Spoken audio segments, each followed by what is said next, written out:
Boa noite, iniciamos mais uma edição do Saúde em Dia, Encontro Marcado. Programa que vai ao ar todas as terças-feiras, de 18h30 às 19h30. Eu e o economista, advogado, colunista do Jornal Estado, José Maria Filomeno, fazemos este programa.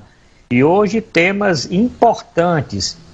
Nós vamos falar dos últimos números da pandemia. Vamos falar de uma pesquisa que mostra quantos foram salvos graças às vacinas. Mais de 1 milhão de pessoas no Brasil. Vamos falar das autoridades que estão alertando a queda de cobertura vacinal contra a gripe e sarampo. Vamos falar da polêmica do aborto com aquela menina de 11 anos. Vamos falar da ministra Carmen Lúcia, que vê indícios graves de obstrução da justiça naquele caso do inquérito de corrupção do MEC, que envolve Bolsonaro e o ex-ministro da Educação. Vamos falar que alguns estados começaram a reduzir o ICMS sobre os combustíveis. Vamos falar também da ampliação do Auxílio Brasil e daquela ajuda dos caminhoneiros, e vamos falar também de futebol. Muitos temas do dia de hoje, e vamos começar, Zé Maria, com os números da pandemia. Mas antes de Zé Maria, tudo bem? Tudo bem, doutor Arruda, tudo bem, nossos ouvintes, espectadores, tudo em paz, dentro do possível. Pronto, vamos dar aqui os últimos números da pandemia, porque tem novidade com relação ao painel do CONAS. O painel do CONAS hoje mostra uma elevação substancial do número de casos e de óbitos. Olha, número de óbitos, Zé Maria, 316 óbitos nas últimas 24 horas, elevando o total de óbitos para 670.848. Agora, o que eu fiquei assustado foi o número de casos, 76.938, 76.638 casos, elevando o total de casos desde o início da pandemia a 32.206.954. Então, um aumento substancial hoje, terça-feira, e nós vamos daqui a pouco dar os números, vamos falar da média móvel, mas o que é certo é que os números, Zé Maria, estão aumentando, Zé Maria. Olha, é lamentável, porque isso não é só no estado do Ceará, são números nacionais, como você expôs agora, e independente do estado da região, os números, as contaminações estão subindo muito, um pouco mais na região sul-sudeste, em função do clima frio, né? Estão atravessando o período de inverno, e as doenças assim respiratórias, as viroses respiratórias, elas aumentam realmente nesse período, mas é preocupante porque os óbitos também estão aumentando, as internações estão aumentando, existem casos graves sendo acometidos, né? E só há duas coisas a fazer, né? É a vacinação, ampliar a vacinação, as pessoas tomarem, a se atualizarem nas suas doses de reforço, né? Tem gente que não tomou, eu soube de pessoas que não tomaram nem a terceira dose ainda, né? Isso é inadmissível, né? Porque só é obrigatório 2 doses, né?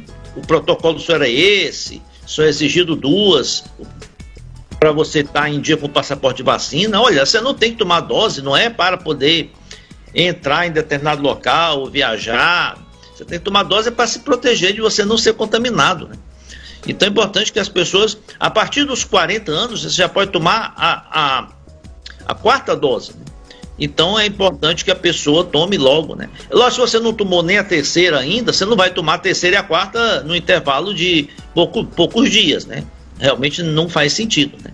Mas tome a 3ª e aguarde aí 2, 3 meses e tome a 4ª, porque é fundamental você ampliar a sua imunidade e também evitar, né? Evitar contágios, evitar situações de risco, não deixar de usar máscara em ambientes internos e mesmo externos, evitar aquilo que se está fazendo desde o início da pandemia, né? Evitar estar em locais com muitas pessoas, né? Evitar aglomerações, evitar fazer os exames, né? Qualquer suspeita, qualquer sintoma que possa vir a ser Covid, né? Faça logo o teste, o exame. Existem postos de saúde que fazem gratuitamente, né? As pessoas que têm uma melhor condição, há farmácias particulares, clínicas particulares que fazem o teste Covid a um preço bem acessível. Já existem já está disponibilizado, já foi liberado os testes rápidos. A pessoa pode comprar. Eu mesmo comprei um kit com 30 testes rápidos e faço na minha casa, eu e os membros da minha família, sempre que há uma situação de suspeita, né? Então é isso, né? Continuar precavido, né? Porque o vírus continua circulando. Essa é a informação correta, e aí fica esse nosso alerta no dia de hoje. Esses números são realmente números que daqui a pouco, no Jornal Nacional, quando nós tivermos os números dos consórcios do veículo de imprensa, mostra exatamente esse crescimento do número de casos. Só para mostrar aqui, dá um dado, a média móvel de mortes por Covid se aproxima de 200. Provavelmente hoje nós vamos ter uma média móvel de 200 casos por dia de óbito. Nós tivemos então um crescimento substancial nos últimos dias. Isso eleva essa média móvel de 141 para 198. Além disso, nós estamos tendo um aumento e a média móvel de casos conhecidos passa de 174 para 54.400. E nós sabemos, já por experiência durante a pandemia, que quanto mais casos, claro, muito mais óbitos e, consequentemente, um número maior também de casos graves e de internação. Então aqui fica o alerta do programa, isso que o Zé Maria falou, vamos procurar os postos de vacinação, vacinar com a segunda dose, quem não tomou a primeira, tomar a primeira, quem não tomou a terceira, tomar a terceira, quem já tem como tomar a quarta, tomar a quarta, porque isso faz com que, mesmo que você contraia a doença, que essa subvariante é uma subvariante da Ômicron, ela burla um pouco a vacinação, mas os casos são mais leves. Mas o que é certo é que nós estamos tendo um aumento, mesmo assim, do número de óbitos. Então, estamos elevando para mais de 300 casos por dia de óbitos e mais de 74 mil casos confirmados. Nós sabemos que esses casos estão subnotificados. Nós devemos estar mais de 100 casos por dia. Tivemos agora essas festas juninas, todo mundo acompanhou aqui no Nordeste. No Nordeste tem uma... Estamos praticamente no período de férias, né? Também. Período de férias, tem uma expectativa que no Nordeste venha dar um boom de aumento de casos e de óbitos com as festas juninas em todas as cidades, em todas as regiões, tanto nas capitais como no interior. Nós estamos transmitindo esse programa pela Rede Bom Demais, pela nossa rede social. Quero aqui saudar o Gonçalves Gomes, que está aqui no Instagram, a Raquel Carneiro também, a Auristela 3511, que entrou aqui na nossa transmissão pelo Instagram, mas pode acompanhar no Facebook, pode acompanhar também no Twitter, pode acompanhar no YouTube e nas outras redes sociais. Quem não assistiu desde o início pode rever depois o programa na sua íntegra. Bom, vamos passar para outro tema, Zé Maria, que é exatamente essa pesquisa, né? Do Imperial College de Londres, que divulga exatamente que a vacinação salvou mais de 20 milhões de vidas. E no Brasil isso chega a mais de 1 milhão. Então é uma coisa importante e salvou mesmo, porque nós estivéssemos na mesma toada sem vacina, nós estaríamos tendo aí todo dia 500, 600 óbitos por dia e as UTIs lotadas. E nós já estamos observando isso. Eu mesmo tenho um familiar que precisou de um leito em um hospital desde ontem, e esse familiar guarda um leito. No hospital da Unimed não tinha vaga, e os hospitais todos que a operadora de plano de saúde é atendida também não tinha vaga, e só hoje pela manhã se conseguiu uma vaga para internar. E a explicação das operadoras e dos hospitais é realmente o aumento de número de casos de pacientes com síndrome respiratória e principalmente positivando para a Covid. Então aí fica realmente esse alerta e não tem dúvida que a vacinação salvou, eu acredito até que um pouco mais do que esses 20 milhões, Ana Maria. Esse estudo do Imperial College, ele foi publicado na revista The Lancet Infectious Disease, que é uma revista, como o nome está dizendo aqui em inglês, que aborda questões de infecções, doenças infecciosas, né? Foi feito um estudo por projeções, cálculos matemáticos, né? Considerando a redução do índice de mortalidades de Covid a partir do início das campanhas de vacinação. Então, por esse levantamento, olha, 4 milhões de pessoas deixaram de morrer na Índia, 1.900.000 nos Estados Unidos, 631 mil na França, 507 mil no Reino Unido, e no Brasil mais de 1 milhão de pessoas, em tese, né, não foram a óbito em função da vacinação. É verdade, esses números seriam bem maiores, né, mas porque eles não, a pesquisa não alcançou a China, né, porque ela não teve dados oficiais da China, dados que pudessem ser incluídos aí no estudo. Olha, e continuará salvando muitos milhões de pessoas, né? Porque a vacina continua sendo um meio, assim como você destacou, proteger contra a infecção e também evitar que você desenvolva a doença num estágio grave, né? Com maior gravidade. Eu até acredito realmente que existe uma subnotificação muito grande, mesmo, exatamente por isso, porque as manifestações não estão sendo muito graves da doença. Às vezes muitas pessoas têm a positivação porque são obrigadas a fazer o teste porque vão viajar, ou porque exerce algum tipo a empresa onde trabalham exigem a testagem numa determinada frequência, né, e acabam descobrindo que estão contaminadas, né, porque há muitos assintomáticos contaminados, então, que não estão fazendo teste. Então, importantíssimo que nós continuemos testando, porque testando, você, mesmo estando assintomático, você passa a tomar medidas protetivas para terceiros, né? Evita que outras pessoas contraiam de você também. É isso aí. E tem outras doenças que nós vamos falar aqui rapidamente, Zé Maria, só dar uma ideia, né?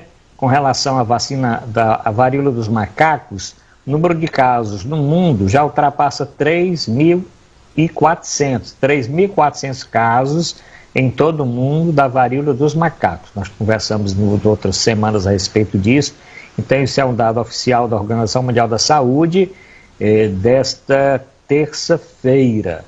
Né? Então, só para alertar. Outra notícia também que nós estamos tendo alta é o número dos casos das arboviroses, da chikungunya, zika vírus e dengue. Mas, pela nossa pauta, nós vamos agora falar da queda da cobertura de vacinação contra a gripe e sarampo. Aí outro problema, porque nós estamos tendo muitos casos de sarampo, principalmente nas crianças, e uma outra dificuldade, internar os casos graves de sarampo, internar os casos graves de gripe em criança por falta de leitos no Ceará todo. Nós estamos com o Hospital Alberto Sabin superlotado, com os hospitais dos planos de saúde superlotados, e as crianças nos corredores aguardando para terem atendimento. E aí, então, é fundamental que o pai, que a mãe, que o responsável olhem aí o cartão de vacinação das crianças e procurem regularizar a vacinação das suas crianças, Zé Maria. Olha, é muito preocupante porque já o Ministério da Saúde, a Secretaria de Saúde dos estados já vinham registrando uma queda na cobertura vacinal da gripe, do sarampo, da tríplice, da catapora, né? Mesmo antes da pandemia. Com a pandemia, isso agravou-se mais ainda, porque é até natural, né? As pessoas, as autoridades sanitárias, houve uma concentração, um foco muito grande com relação à Covid, e no primeiro momento, até antes mesmo de nós termos a vacina contra a Covid, nós tivemos aí os surtos muito, muito fortes e o receio de ir a um posto de saúde, tomar uma vacina para si ou para os filhos, né? Num momento, num ambiente em que havia assim, um risco muito grande de se contaminar, né? Até exames eletivos de outras doenças, nós até já abordamos aqui, caíram as mamografias, exame Papa Nicolau, exames cardíacos, né? Agora, a vacinação tem um componente a mais, que infelizmente, lamentavelmente, não sei se é o ambiente político que o Brasil atravessa nos últimos anos, né?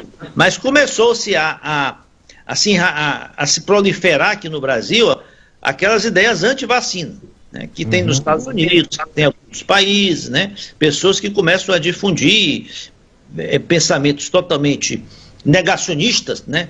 Vamos chamar assim, em relação às vacinas, porque isso é altamente deletério. Isso aí realmente é um retrocesso, né? Isso aliás, eu vou muito mais do que isso, é uma ignorância, né?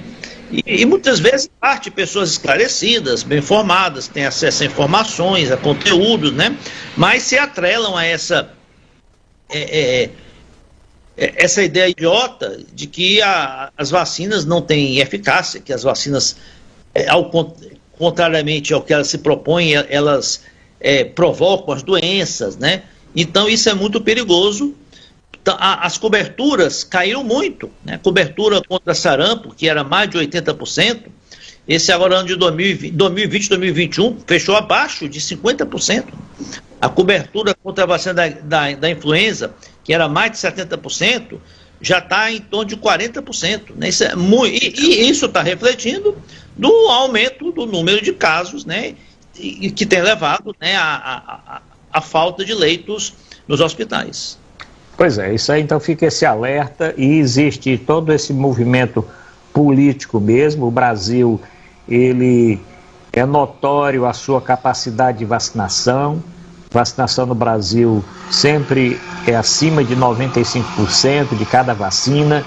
O Brasil é um exemplo para o mundo, e nós, nos últimos 2 anos, principalmente 3 anos, mesmo antes um pouco da pandemia, já estávamos sentindo uma queda das vacinas, principalmente sarampo e essas vacinas que são utilizadas nas crianças. Então fica aí esse alerta, vamos voltar a olhar o cartão de vacinação, atualizar o cartão de vacinação, porque a vacina previne, não tem dúvida. Muitas doenças que foram erradicadas por vacina. Redução da mortalidade infantil que nós observamos no Nordeste todo e no Brasil, muito às custas das campanhas de vacinação. Bom, para encerrar... Oi, não, Zé Maria. Que nós temos que tomar providência, não, eu estou falando da sociedade, das autoridades, né?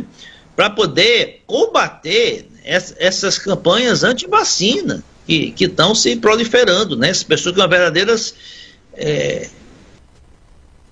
eu acho que tem que até ser criminalizado, né? Quem difundir, quem não vacinar os filhos, quem não vacinar os seus dependentes, e quem começar a difundir movimentos contrários às vacinas. Exatamente, tem que ter toda uma campanha voltada para isso. Isso deve ser comandado pelas secretarias estaduais, secretarias municipais de saúde, mas era para ser comandado principalmente pelo Ministério da Saúde. Nós não estamos observando, claro, nenhuma vontade do Ministério da Saúde divulgar isso. Quer dizer, nós tem inclusive levantamentos, nós falamos na semana passada, milhões de doses de vacina de Covid que vão vencer agora em agosto. E onde andam as campanhas? Onde as campanhas para a utilização dessas vacinas? Quer dizer, além das vacinas não estão sendo utilizadas, vão vencer dando um prejuízo enorme também, tanto para a saúde como um prejuízo financeiro. Bom, correndo aqui com a nossa pauta, vamos falar daquela polêmica do aborto da menina, daquela criança de 11 anos de idade. Nós falamos na semana passada, finalmente o desfecho foi que a família conseguiu realmente uma autorização e a criança de 11 anos, ela realizou o aborto pelas últimas informações a criança passa bem, mas ficou toda essa repercussão, inclusive no final de semana a mãe da criança de 11 anos deu uma declaração a respeito deste caso. E aí tem toda essa polêmica, daqui a lá volta essa polêmica com relação ao aborto, tem agora a Suprema Corte Americana que voltou a analisar, e depois de 50 e tantos anos aí, Zé Maria, dá para os estados aí... 49 anos. 49 anos que os estados agora resolvam, cada estado vai resolver por si. Eu vi uma matéria muito interessante a respeito de diversas empresas que estão assegurando que os seus funcionários, que as suas funcionárias que desejarem abortar, vão bancar para que elas viajem para um estado vizinho ou estado noutra região dos Estados Unidos para fazer o aborto legal, porque o problema do aborto não vai diminuir o número de abortos. O que vai acontecer é aborto feito em clínicas, normalmente, que aí vão ser clandestinos, sem as mesmas condições que existe atualmente de uma clínica legalizada para realizar o aborto. Zé Maria, mas essa polêmica com relação ao aborto da criança de 11 anos? Esse tema ganhou muito destaque, porque pela repercussão desse episódio dessa criança lá, acho que é em Santa Catarina, e também teve essa decisão da Suprema Corte Americana que revogou uma decisão que funcionava como uma espécie de jurisprudência, liberando o aborto nos Estados Unidos, independente do estado local aprovar ou não. É um assunto muito polêmico, eu já até escrevi isso no Jornal Estado, penso até em voltar a abordar esse assunto, porque tem muitas vertentes, né? Tem muitos prismas para se enxergar o aborto. Tem aquelas pessoas que têm um conceito fundado em crenças religiosas, que tem que se respeitar também, né?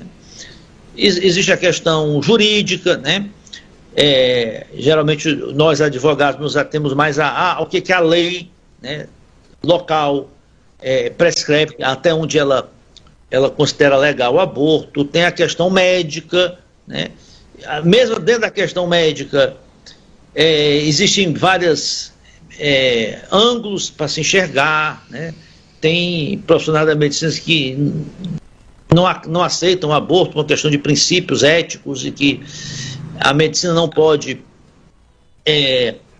suspender uma gestação. Tem outros que entendem assim, mais por essa linha de que não se vai evitar que se faça abortos e é melhor legalizar, regulamentar do que para que se evite abortos aí clandestinos que levam, inclusive, podem levar a infecção, podem levar até a morte da paciente, né? E existem vários prismas. Eu, a princípio, por exemplo, lá nos Estados Unidos, eu tenho visto muitas manifestações contrárias, né? Enfocando que é um ângulo que eu não acho correto, né? Equiparando o aborto a um método contraceptivo, né? A mulher tem que decidir se ela quer ter o filho ou não quer ter o filho, né? Eu acho um pouco complicado sob esse ponto de vista, né? Até entendo, né? Apesar de eu ser contra o aborto, até entendo que muitas mulheres não vão fazer aborto de qualquer maneira, né? Vão buscar meios aí clandestinos para fazer. Isso leva certamente, na maioria das vezes, a complicações. Então o Estado tem que dar um certo tipo de amparo. Agora, esse caso aí dessa criança, né, também, que acontece, né? A legislação brasileira, ela permite o aborto em 3 circunstâncias, né, a lei brasileira. No caso de risco de vida para a gestante, no caso de gravidez oriunda de estupro, né, e no caso mais recente, que foi o Supremo que estendeu essa excludente, né, de criminalidade do aborto quando o feto, né, é anacéfalo. Agora, esse caso é o seguinte: o que essa juíza, né? E eu não condeno a juíza, eu condeno os que criminalizaram, né, a decisão da juíza. Você pode até discordar da decisão, né? Mas acho que ela foi criminalizada porque ela vislumbrou um ângulo seguinte: mesmo nos casos legais em que o aborto pode ser executado, né? Caso de estupro, que seria o caso aí, mesmo sendo um estupro de vulnerável, né? Parece que não foi assim um estupro, ela teve relações com um outro menor, mas não deixa de ser estupro também, embora não tenha havido assim uma violência, né? Até que momento da gravidez, mesmo nos casos legais, se pode fazer o aborto? Será que uma gravidez já na 30ª semana, né, em que você tem já um feto quase que todo formado, desenvolvido, né, inclusive com boas chances de sobreviver a um parto prematuro, será que mesmo nessas circunstâncias o aborto por estupro deve ser feito, né? Então aí são questionamentos que difíceis de não ter uma resposta objetiva clara, né? Acho que tem que se analisar caso a caso. Eu concordo que tem que se analisar caso a caso, mas na minha longa vida de médico de 43 anos, que forma esse ano, eu sou totalmente a favor daqueles que consideram o problema do aborto um caso de saúde pública. Dizer que esse caso do aborto, de uma forma geral, eu vi muito em emergência de maternidade de Fortaleza, em hospital de emergência, em IJF, maternidade Escola-Assis Chateaubriand, em todos os hospitais que eu trabalhei na minha vida, pacientes chegando com útero perfurado, chegando com septicemia, chegando com hemorragia por causa de aborto feito exatamente nessas condições que não são condições próprias para se realizar esse tipo de procedimento. Então tem que ter todo um trabalho, inclusive com relação ao planejamento familiar. O que nós estamos vendo nos Estados Unidos é um retrocesso de uma forma assim assustadora. Agora querem até proibir distribuição de métodos anticoncepcionais. Talvez venha até existir aí é outra coisa, uma né? coisa desse tipo, né? Quer dizer, pelo contrário, nós temos que avançar na educação em saúde, na distribuição de métodos anticoncepcionais, na inserção do DIU, de medicamentos que sejam mais modernos, que tenham efeitos colaterais mínimos, implantes hormonais, que existe tudo hoje, existe um arsenal à disposição, tá certo? De métodos que podem ser divulgados e devem ser utilizados. Com relação à juíza, a juíza Joana Ribeiro Zimmer, o nome realmente da juíza, né? O problema é que teve o vazamento daquela audiência e a forma, eu acho que poderia ter tido uma forma mais, ao meu ver, inteligente de se abordar o assunto e não deixar na mão de uma criança.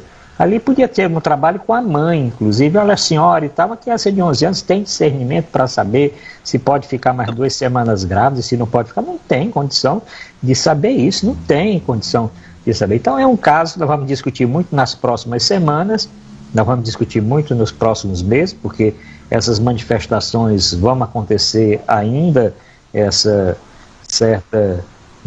certo fla-flu em quem é a favor e quem é favorável, mas eu digo que é um problema sim, discordo totalmente de audiência pública que aconteceu hoje. Eu não sei que audiência pública é essa, porque você chama só pessoas que são contra o aborto e não chama as entidades que são favoráveis ou que consideram um problema de saúde pública, como aconteceu no dia de hoje.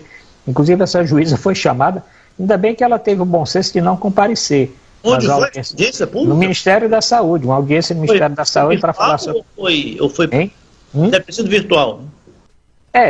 Tem imagens de presencial, mas algumas pessoas participaram que tem concepções assim, muito assim, principiológicas, que acho que, a partir da concepção, ou seja, da fecundação do óvulo com o espermatozoide, ali já é uma vida, ali já não se pode mexer.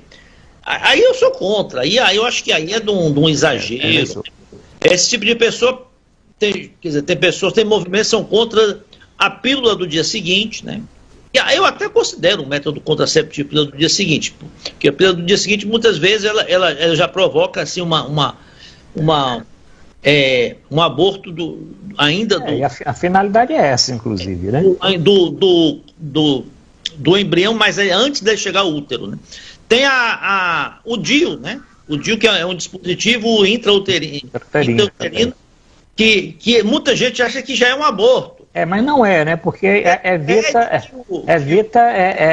a chegada do espermatozoide no óvulo, né? Então, as pessoas às vezes são favoráveis e não conhecem como é que funcionam as coisas. Eu já escutei essa discussão. Achar que o DIU, tem gente que acha até que anticoncepcional também. Você usar o anticoncepcional já é como se fosse um aborto. O anticoncepcional evita que a mulher ovule, então não tem aborto, não tem geração de ser humano, não existe isso. Mas como nós vamos terminar um pouquinho mais cedo hoje, né, Zé Maria? Vamos terminar às 19h15 hoje, de forma extraordinária. Tem alguns temas aqui, Zé Maria. A ministra Carmen Lúcia vê indícios graves de obstrução da justiça no caso Bolsonaro e aquele inquérito do Ministério da Educação. Alguns estados começam a reduzir ICMS, tem esse Auxílio Brasil Caminhoneiro, mas tem também um fato de agora, já no final da tarde, Zé Maria, que eu queria colocar logo, que é a CPI do MEC, né? CPI do MEC, hoje à tarde, já no final da tarde, e eu tenho uma relação aqui dos senadores, né? O senador Randolfo Rodrigues, ele protocolou nessa terça-feira o pedido de criação da CPI do Ministério da Educação, para avaliar exatamente denúncias de corrupção, tráfico de influência. São 31 assinaturas, o que eu surpreendi, Zé Maria, porque ficou aquela briga ali de 26, 27, agora ele apresenta com 26, tem alguns nomes aqui, alguns nomes nós já sabemos que não assinaram. Randolfo Rodrigues assinou, o Paulo Paim do PT do Rio Grande do Sul, Humberto Costa do PT de Pernambuco, o Fabiano Contarato do PT do Espírito Santo, o Jorge Cajuru do Podemos de Goiás, a Zenaide Maia do PRO do Rio Grande do Norte, o Paulo Rocha do PT da Bahia, o Osmar Aziz do PSD do Amazonas, o Rogério Carvalho do PT de Sergipe, Regufe da União Brasil do Distrito Federal, Leila Barros, aquela Leila do vôlei do PDT do Distrito Federal, o Jean Paul Prats do PT do Rio Grande do Norte, o Jacques Wagner do PT da Bahia, a Elisiane Gama do Cidadania do Maranhão, a Mara Gabrieli, que é do PSDB de São Paulo, a Nilda Gondim, que é do PMDB da Paraíba, Veneziano Vital do Rego, que é do PMDB da Paraíba também, Zé Serra do PSDB de São Paulo, Eduardo Braga do MDB do Amazonas, Tasso Gereissati do PSDB do Ceará, Ciro Gomes do PDT do Ceará, Alessandro Vieira do PSDB de Sergipe, o Dário Berger do PSB de Santa Catarina, Simone Tebet do MDB do Mato Grosso do Sul, Soraya Tronic do União Brasil de Mato Grosso, não é isso também?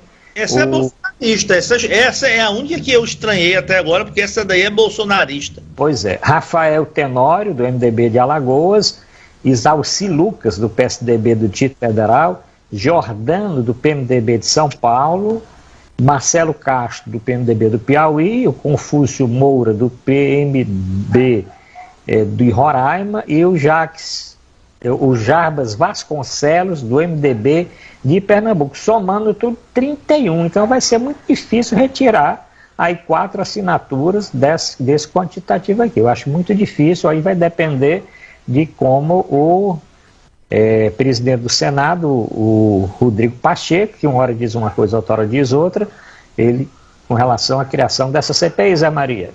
Não, a CPI, como você disse, né, o presidente do Senado, ele pode, se ele entender, pode ser que ele entenda que não é conveniente a CPI agora, que nós estamos aí há 90 dias, praticamente, né, das eleições. Você tem muitos senadores que são candidatos, uns à reeleição, outros candidatos a governos, né, a presidente, né, como é o caso da Simone Tebet, né, e também os que não vão concorrer diretamente vão estar envolvidos aí no processo eleitoral, né. Talvez ele pode ser que o governo utiliza aí alguma manobra e alega que já existe outras CPIs na frente para serem instaladas e tem que seguir uma sequência, não sei. Agora, o fato em si, o escândalo, né, da cobrança, da interferência, né, de pastores no Ministério da Educação cobrando propina para liberação de verbas do Fundeb, né, está sendo investigado, né, tanto que o ministro, né, ex-ministro Milton Ribeiro e outras pessoas, né, foram presas na semana passada.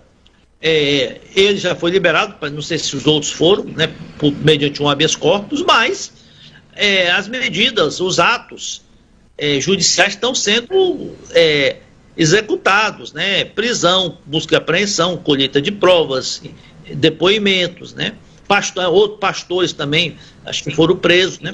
Então, nesse ponto, assim, as instituições de polícia, de investigação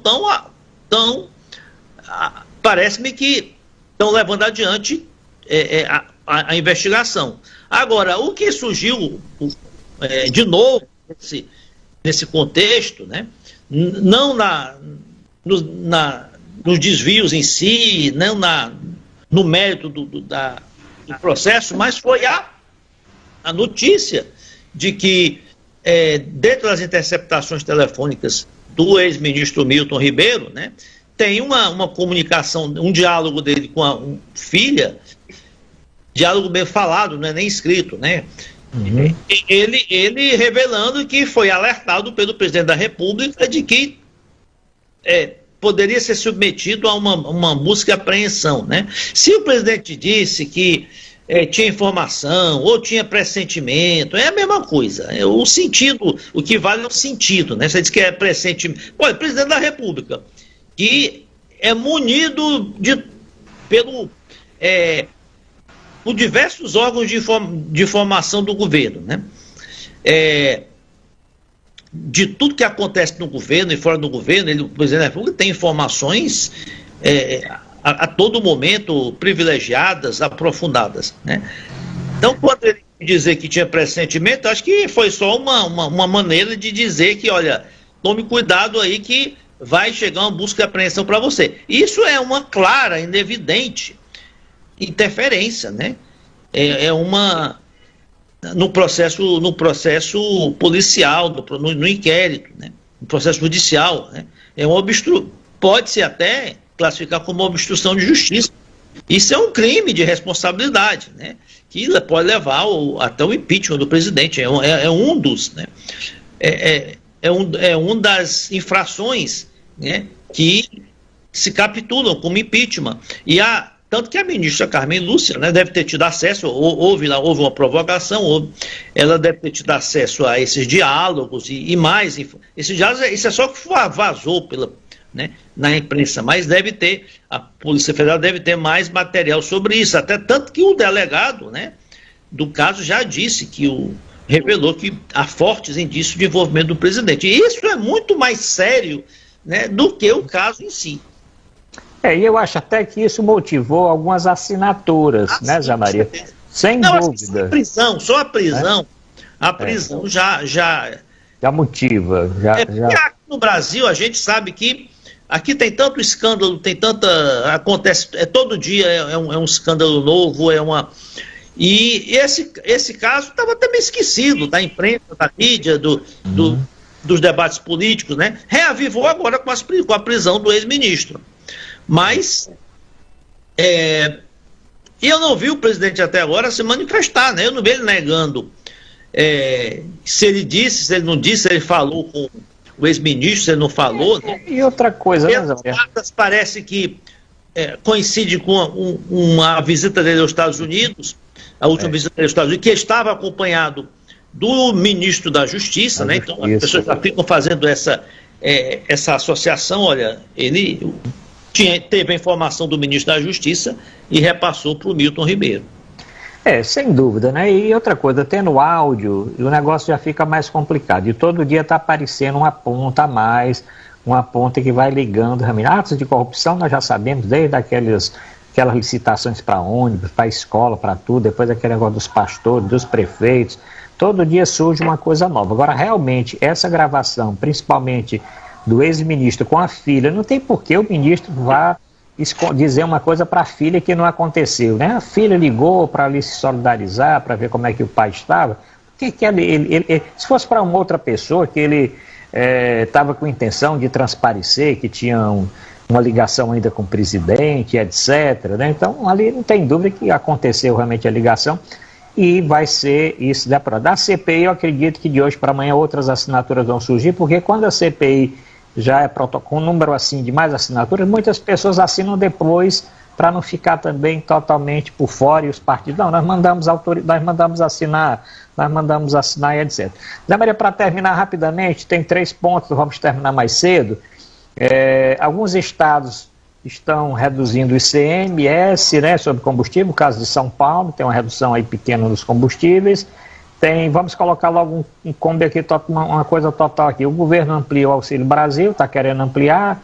O líder do governo, quer dizer, o relator, ia exatamente ler o seu parecer no dia de hoje no Senado com relação ao aumento do Auxílio Brasil de 400 para 600 e mais aquela ajuda era 500, passou para 600, agora está dizendo 1.000 para os caminhoneiros, mas tem toda uma discussão com relação à legalidade disso acontecer agora, faltando aí 90 e poucos dias para a eleição. E no finalzinho a gente fala rapidamente dos jogos dos times cearenses na Sul-Americana e na Libertadores.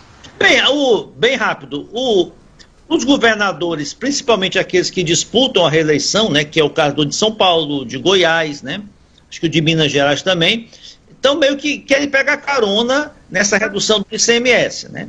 Já vou reduzir, quer dizer, para poder passar a imagem para a população que essa redução do preço da gasolina foi creditada também aos governos, né? Outros vão recorrer porque estão mais preocupados com a perda substancial de arrecadação de ICMS, né? Vamos ver o que o Supremo vai decidir. O aumento do Auxílio Brasil para R$600 é algo que já devia ter sido feito há mais tempo, né? Eu até digo eu até andei dizendo para muita gente, olha, se o Bolsonaro quer melhorar a popularidade dele, diminuir a rejeição, ele devia, em vez de pensar em reduzir o preço da gasolina, que é importante, mas diretamente afeta uma faixa menor de pessoas, aqueles que têm carro, mas o Auxílio Brasil, né, beneficia, muito menos, ele vai gastar muito menos aumentando o Auxílio Brasil do que vai gastar dando subsídio para os combustíveis, né, e vai ter um retorno em termos de popularidade, de aprovação e por fim, eleitoral muito maior, né? E ainda vai ter um efeito na economia muito grande, porque se você injeta, dá essa compensação de renda, as pessoas vão gastar, vão consumir com bens de primeira necessidade, isso vai movimentar o comércio, vai movimentar a indústria, vai criar aí um ciclo aí, de reaquecimento da economia, né? O mesmo se aplica à questão, o Vale Gás também, que vai aumentar, e é o Pix aí dos caminhoneiros. Então, eu não sei se vai dar tempo de ter assim, uma repercussão eleitoral, né? Mas que é algo que já devia ter sido. Ele devia ter feito isso no começo do ano, já devia ter iniciado 2022 com o Auxílio Brasil de R$600. Eu acho que qualquer coisa que ele faça é bom para a população, principalmente as pessoas que estão passando necessidade, tanto aumentar o Auxílio Brasil, como dar uma ajuda para os caminhoneiros, mas eu acho que isso repercussão eleitoral para ele, eu não acredito mais, eu acho que o time, eu acho que o time já passou, tá certo? Você vai dar esse aumento para pagar no mês que vem, aí já no mês que vem já está na véspera da eleição, e outras coisas estão surgindo dia a dia, né? Nós estamos observando isso.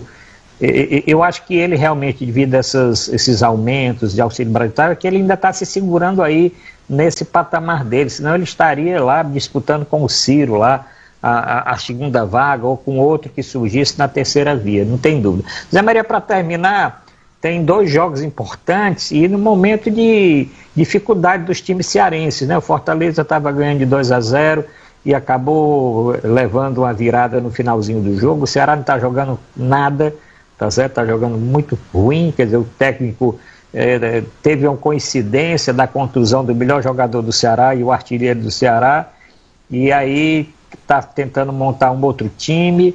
É um jogo fora do Ceará e o jogo aqui em casa do Fortaleza. Qual a sua expectativa desses dois jogos? Olha, você resumiu bem, né? O momento dos times, né? O Fortaleza oscilando muito. Contra o Ceará conseguiu reviver aquele bom futebol, um time bem entrosado, com muita intensidade, né? E ganhou muito bem do Ceará, mas depois caiu, né, de produção e perdeu para o Atlético Mineiro. Frustrante a maneira que perdeu, porque estava ganhando 2-0, e tem um jogo importante, né? Quinta-feira, depois de amanhã, pela Libertadores. Mas eu acho que o foco do Fortaleza tem que ser o Campeonato Brasileiro, porque senão ele corre o risco de ficar muito atrás na tabela. O Ceará, esse treinador até agora, eu acho que não conseguiu encaixar o time, não conseguiu impor o estilo de jogo dele, né? O time